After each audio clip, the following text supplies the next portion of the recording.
এখানে অনেক ট্রাফিক থাকে। আর এবার আমরা পৌঁছে গেছি মনে হচ্ছে,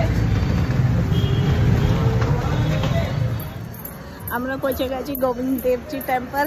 আর আমরা ভেবেছিলাম দর্শন হবে না, খোলা আছে, কিন্তু আমরা লেট হয়ে গেছি ওলার চক্করে।